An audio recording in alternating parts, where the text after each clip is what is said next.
નમસ્કાર વિદ્યાર્થી મિત્રો, આપણે ફરી હાજર છીએ બાયોલોજીનો લેક્ચર 5 લઈને અને આપણે ભણી રહ્યા છીએ ચેપ્ટર નંબર 11 બાયોટેકનોલોજીના સિદ્ધાંતો અને પ્રક્રિયા. વાત કરતા હતા આપણે પીબીઆર 322 ની રચના અને તેની ક્રિયાવિધિની. હવે ક્લોનિંગ વાહકોની જો આપણે વાત કરી તો ક્લોનિંગ વાહકો આપણને ખ્યાલ છે કે ક્લોનિંગ વાહકો સ્વયંજનનની ક્ષમતા ગુમાવતા હોવા જોઈએ નહીં. અગર જો એક સ્વયંજનનની ક્ષમતા ગુમાવી દે છે તો ક્લોનિંગ વાહક તરીકે વર્તી શકશે નહીં. કારણ કે ક્લોનિંગ વાહક ત્યારે જ વર્તી શકે જો સ્વયંજનન પામે. ક્યાં? તો કે યજમાન કોષની અંદર પણ સ્વયંજનન પામી શકે તો અને માત્ર તો જ.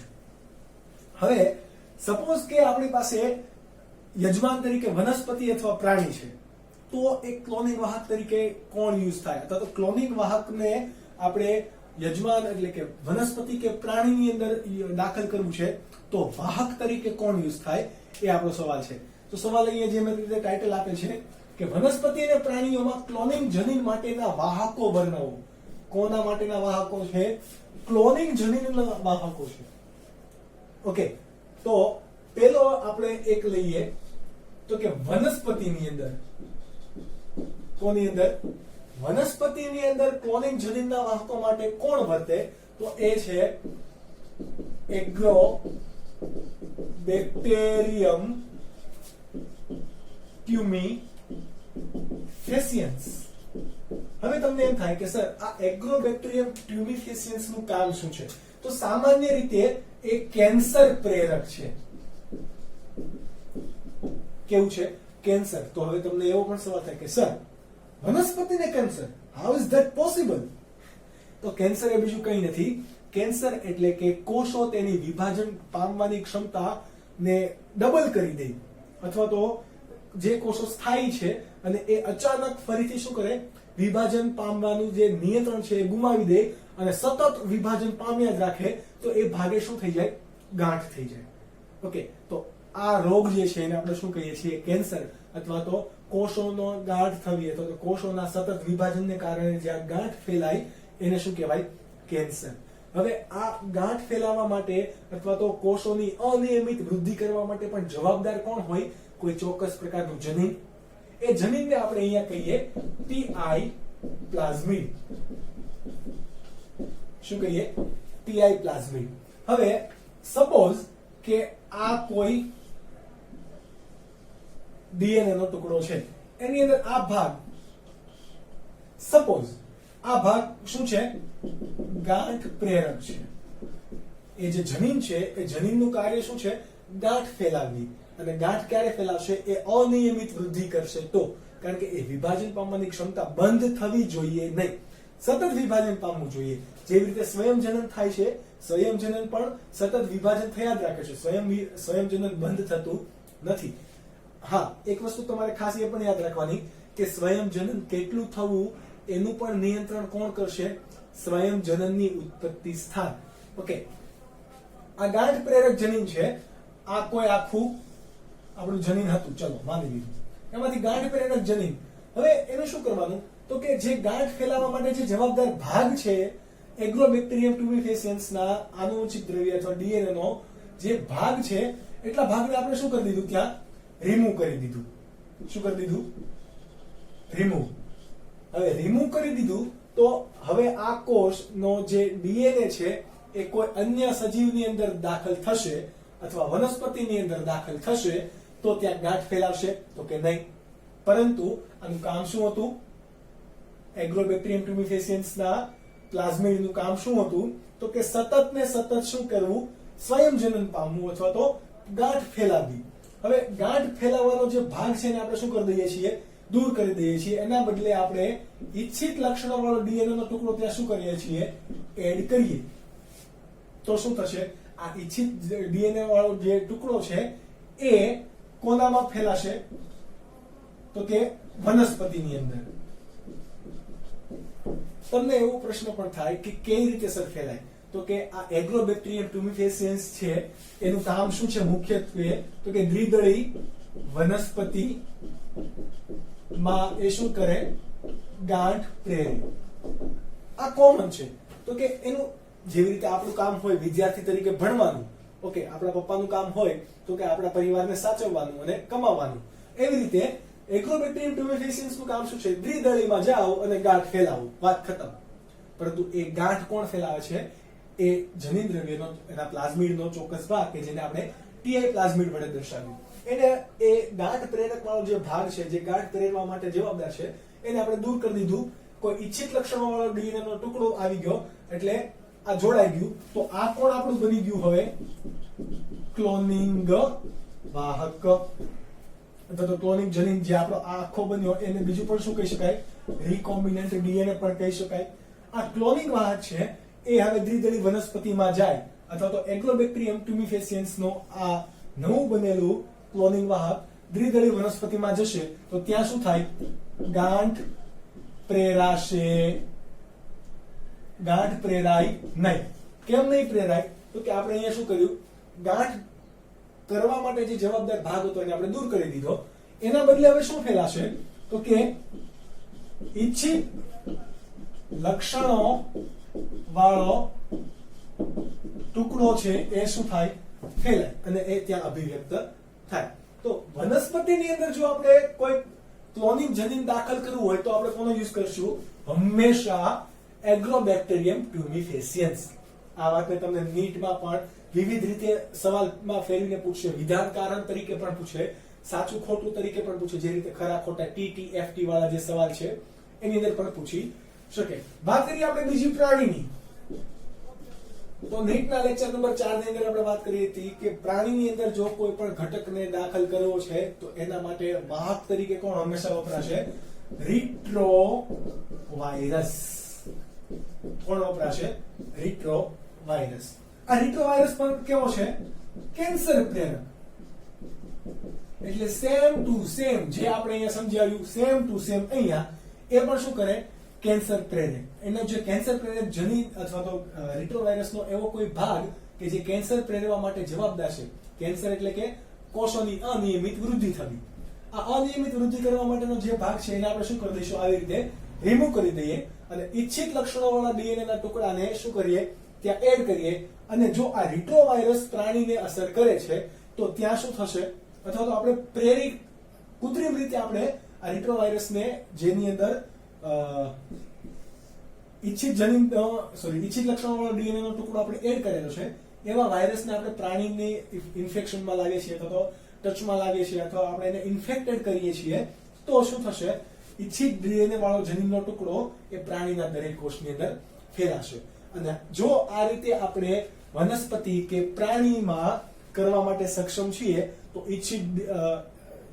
ઈચ્છિત લક્ષણો વાળો કોઈ પણ ભાગ અથવા તો જે પણ લક્ષણો ઈચ્છતા હોઈએ એ આપણી સંતતિમાં અથવા તો કોઈ પણ પેઢીની અંદર આપણે ઉતારી કરી શકીએ. પ્રાણી અને વનસ્પતિની અંદર કઈ રીતે ક્લોનિંગ વાહકો કાર્ય કરશે? હવે યજમાન તરીકે જો બેક્ટેરિયા હોય તો બેક્ટેરિયાની અંદર આપણે કઈ રીતે કોઈ રિકોમ્બિનન્ટ ડીએનએ ને અંદર પ્રવેશ અપાવી શકીએ અથવા તો બેક્ટેરિયાને આપણે કોઈ રિકોમ્બિનન્ટ સ્વીકાર કરવા માટે કઈ રીતે સક્ષમ બનાવીએ એની વાત કરવાની છે. એટલા માટે સવાલ તમારો છે કે હરીફ યજમાન અથવા તો ઘણી વખત તમે ટૂંકમાં માંગશે કે સક્ષમ યજમાન બનાવવા માટેની પદ્ધતિઓ વર્ણવો. હરીફ યજમાન અથવા તો સક્ષમ યજમાન બનાવવા માટેની પદ્ધતિ વર્ણવો.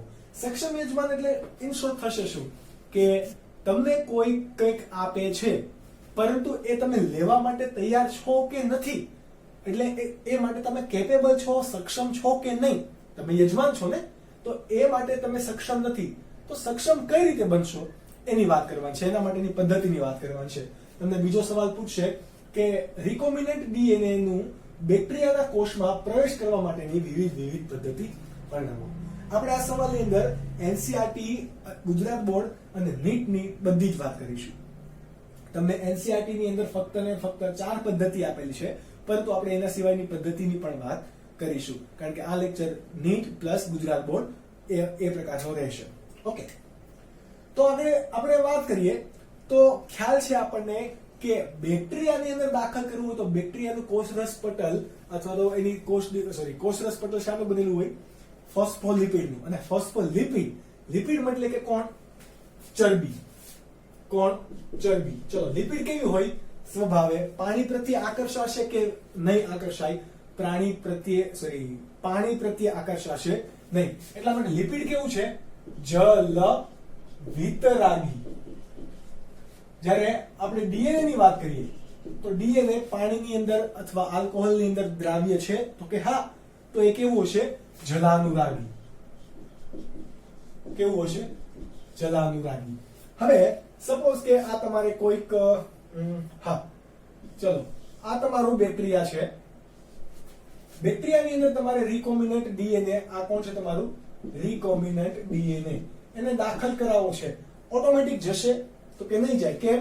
તો કે આ કેવું છે?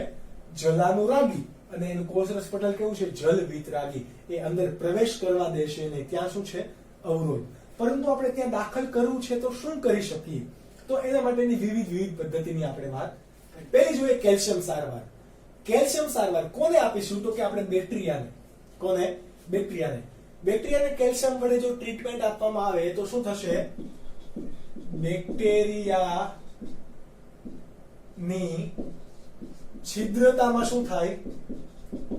વધારો થાય. શું થશે? છિદ્રતામાં વધારો. જો છિદ્રોની સંખ્યા વધે, છિદ્રો મોટા બને તો રિકોમ્બિનન્ટ ડીએનએ હવે પ્રવેશવામાં મુશ્કેલી પડશે નહીં. બીજું છે ઉષ્મા નિયંત્રણ. ઉષ્મા નિયંત્રણમાં સમજતા પહેલા આપણે એક વસ્તુ જોઈએ.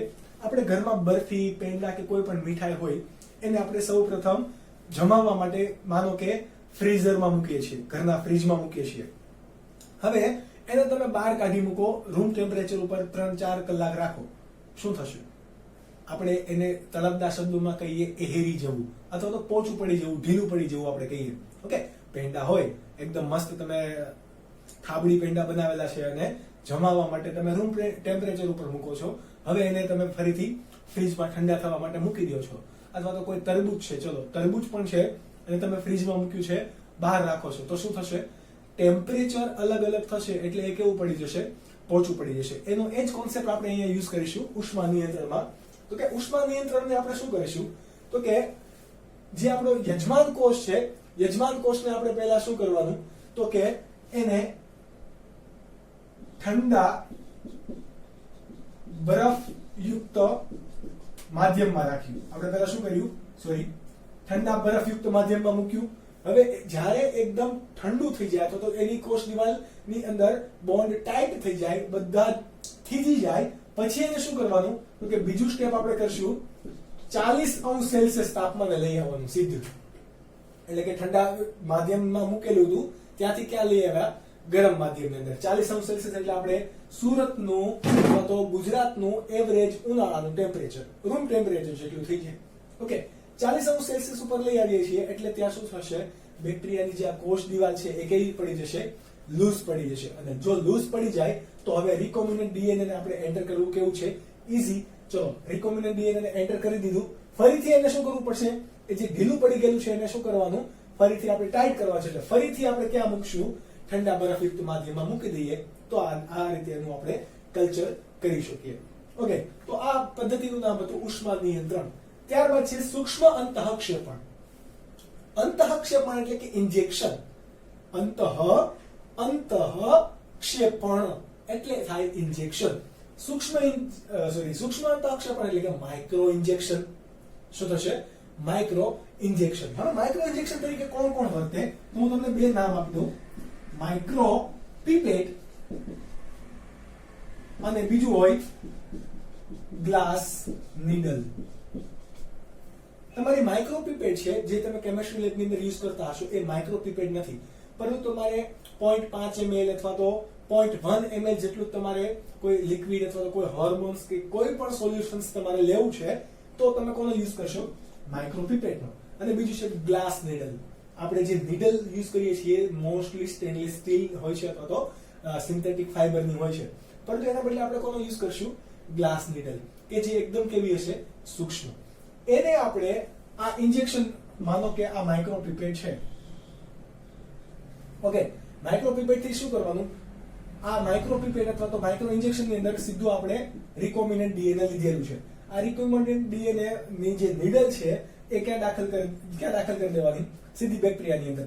અને પ્રેશર બહારથી આપીએ એટલે રિકોમ્બિનન્ટ ડીએનએ ક્યાં આવી જશે? સીધું અંદર. આ રીતની પ્રક્રિયાને શું કહેવાય? સૂક્ષ્મ અંતઃક્ષેપણ. કોઈ મગજમારી કરવાની નહીં. આ લે ખતમ બાત.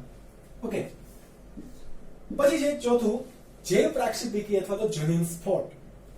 આને હજુ એક ત્રીજું નામ છે જે ગુજરાત બોર્ડની જૂની ચોપડીમાં હતું, કણીય પ્રચંડ ઘર્ષણ. શું છે આ હકીકતમાં? તો કે આપણને ખ્યાલ છે કે કોઈ કઈ એક વસ્તુ હોય, માનો કે માટલી છે, માટલી પેક છે, એની અંદર કઈ વસ્તુ જઈ શકતી નથી. આપણે શું કરીએ તો કે જોરથી એમાં કાંકરા માર્યા જ કરીએ તો એ શું થશે? માટલી તૂટી જશે અને કાંકરા અંદર જશે. ઓકે, એ કોન્સેપ્ટનો આપણે યુઝ અહીંયા કરવાનો છે જે પ્રાક્ષેપિકી અને જનીન સ્ફોટની અંદર. હવે તમારો રિકોમ્બિનન્ટ ડીએનએ છે, કયું? રિકોમ્બિનન્ટ ડીએનએ એટલે કે આ ભાગ, તો એને કોના વડે? તો કે ટંગસ્ટન અથવા તો સોનું. સોનું એટલે કે ઓરમ, અને એનો આપણે લખે છે ઓરમનો લખેલો છે AU. ટંગસ્ટન અથવા તો સોના વડે એને શું કરી દીધું? આવરિત કરી દીધું. એ એટલા માટે કારણ કે કોઈ પણ ઝડપથી જો જશે ડીએનએ, કેટલી પણ ઝડપથી જશે તો ડીએનએ ને નુકસાન થશે નહીં, ડીએનએ નો અણુ તૂટશે નહીં. તમને ખ્યાલ હોય તો સેટેલાઇટ આપણે જે અવકાશમાં મૂકીએ છીએ, એ સેટેલાઇટની ફરતેનું આવરણ પણ, તમે મિશન મંગલ મૂવી જોયું હોય તો એની ઉપર પણ સોનું દેખાડે છે. લાઈક સોનાનું એક આવરણ હોય, જેથી ગમે એટલું ઘર્ષણ એને મળે, સોનું ને અંદર જે કંઈ પણ વસ્તુ રહેલું છે એને કોઈ પણ નુકસાન થશે નહીં. એ કોન્સેપ્ટથી જ આપણે સોનું અને ટંગસ્ટનનો યુઝ કરીએ. એના માટે તેને શું કરી દીધું? આવરણ કરી દીધું. હવે આ આવરિત જે ડીએનએ છે એનો શું કરવાનો છે? આ બેક્ટેરિયાના કોષની અંદર મારો કરવાનો. ઓટોમેટિક તમે આવી રીતે સોનાનો કણ હશે આવી રીતે તો નહીં કરો. તો એના માટે જે વપરાશે સાધન એને કહેવાય જનીન ગન, જનીન બંદૂકડી, અથવા તો ઇંગ્લિશમાં એને કહેવાય જીન ગન. આ જીન ગનનો યુઝ કરીને આપણે બેક્ટેરિયાની અંદર શું કરીએ? તરત જ એનો મારો કરી શકીએ. આ જે વેગ હશે એના માટે પણ તમારે શબ્દ યાદ રાખવાનો છે કે લઘુ તીવ્ર વેગીય કણો. ઘણી વાર આ નાના અમથા સામાન્ય શબ્દની અંદર ઘણા લોકો અટવાઈ જતા હોય છે. કોને કહેવાય લઘુ તીવ્ર વેગીય કણો? તો કે એટલો બધો પણ વેગ હશે નહીં. તીવ્ર વેગ પણ કણ કેવા છે? લઘુ, નાના કણો યુક્ત તીવ્ર વેગે આપણે કોઈનો મારો કરવાનો છે, એટલા માટે એને કીધું છે લઘુ તીવ્ર વેગીય કણો. ઓકે, તો એ વાત થઈ આપણે જનીન સ્ફોટન અથવા તો કણીય પ્રચંડ ઘર્ષણને કહી દો, અથવા જે પ્રાક્ષેપિકી કહી દો, અથવા તો એને આપણે કહેવાય સિમ્પલ કેવા છે કે બંદૂક મારી તો સીધી ગોળી અંદર વહી ગઈ. એ રીતની પ્રક્રિયા અહીંયા થશે. આ વસ્તુ જે તમને આપેલ છે નીટ ની અંદર, એનસીઆરટી ની અંદર આપે છે. આગળના જે ટોપિક છે એ તમારે નીટ માટે કન્સિડર કરવા પડશે, કારણ કે એ એનસીઆરટી ની અંદર આપેલ નથી, પરંતુ એટલા જ ઇમ્પોર્ટન્ટ છે અને ઘણીવાર એમાંથી પણ સવાલ પૂછાતા હોય છે. તો એ ટોપિકને આપણે જોઈએ, કવર કરીએ. મેદસ્વીકરણ. મેદસ્વીકરણ એટલે કે કોઈકને ચરબીનું આવરણ ચડાવી દઈએ તો. આ તમારો કોણ છે? બેક્ટેરિયાનો કોષ. કે બેક્ટેરિયાનું જે કોષ દિવાલ હોય, કોષરસ પટલ, એ કેવું શાનું બનેલું છે? લિપિડનું. લિપિડનું બનેલું છે, એટલા માટે કેવું છે? એ જલ વિતરાગી છે. તમારો રિકોમ્બિનન્ટ ડીએનએ છે એને પ્રવેશ કરવા દેશે નહીં. તો હવે તમારું રિકોમ્બિનન્ટ ડીએનએ ને શું કરો? લિપિડનું આવરણ આપો. જેવી રીતે આપણે અહીંયા સોનાનું કે ટંગસ્ટનનું આવરણ આપેલું હતું, અહીંયા કોના વડે આવરિત કરી દો? લિપિડ વડે તમારા ડીએનએ ને આવરિત કરી દો, તો આ પણ કેવું બની ગયું? જલ વિતરાગી. તો અહીંયા કોઈ અપાકર્ષણ થશે નહીં અને એ ડાયરેક્ટ શું થાય? બેક્ટેરિયાના કોષની અંદર દાખલ થઈ શકે. નેક્સ્ટ છે વિદ્યુત છિદ્રતા. હવે આપણે કોઈ પણ ચાર્જિંગ કેબલ હોય અથવા તો કોઈ પણ સારો એવો કરંટ આવતો હોય એવા કેબલને હાથમાં રાખીએ તો શું થાય? આપણને ખ્યાલ છે, આપણે વાળ ઉભા થઈ જાય, આ રૂવાટી હોય એ ઊભી થઈ જાય, અને ઘણી વખત પગની જે આંગળીઓ છે અથવા હાથની આંગળીઓ છે એમાંથી એક કરંટ વહેતો હોય, એના કારણે અહીંયાથી ફૂટી પણ જાય, એટલે એ ચામડી પણ પોલી પડી જાય, અથવા તો ઘણી વખત ચામડી ઉખડી જાય. કેમ? તો કે એ કરંટને ગમે તેમ બહાર નીકળવું હોય. ઘણી વખત આવા કિસ્સા બનતા હોય છે. તો એ કોન્સેપ્ટનો આપણે અહીંયા યુઝ કરશું, વિદ્યુત છિદ્રતા. તમારું જે ડીએનએ છે, બેક્ટેરિયા છે, બેક્ટેરિયાને તમારે શું આપવાનું છે? Electric current, positive negative. આનો મતલબ શું થશે? ઇલેક્ટ્રિક કરંટ તમે આપો છો. ઇલેક્ટ્રિક કરંટ આપશો એટલે શું થશે? એકદમ એ સોરી એને શું કહેવાય વાઇબ્રેશન ઉત્પન્ન થાય અને વાઇબ્રેશનના પરિણામે એની ઉપર ઘણા બધા આવા નાના નાના છિદ્રો બની જશે. આ છિદ્રો બની જાય ત્યારે જ આપણે શું કરી દેવાનું, તેની અંદરથી રિકોમ્બિનન્ટ ડીએનએ ને એડ કરી શકીએ. ઓકે, ત્યારબાદ સોરી તમારે અને લાસ્ટ તમારું એવું કોઈ રસાયણ કે જે રિકોમ્બિનન્ટ ડીએનએ ને યજમાન કોષની અંદર સ્થળાંતર કરવામાં ઈઝી પડે અથવા તો મદદ કરે એવું છે તમારું પોલીઇથિલિન ગ્લાયકોલ. કોણ? પોલીઇથિલિન ગ્લાયકોલ કે જે શું કાર્ય કરશે, રિકોમ્બિનન્ટ સાથે જોડાઈને તમારા યજમાન કોષની અંદર એન્ટર થવાની અંદર વધારે મદદ કરશે. તો આ NCERT પ્લસ નીટ માટે ઇમ્પોર્ટન્ટ છે.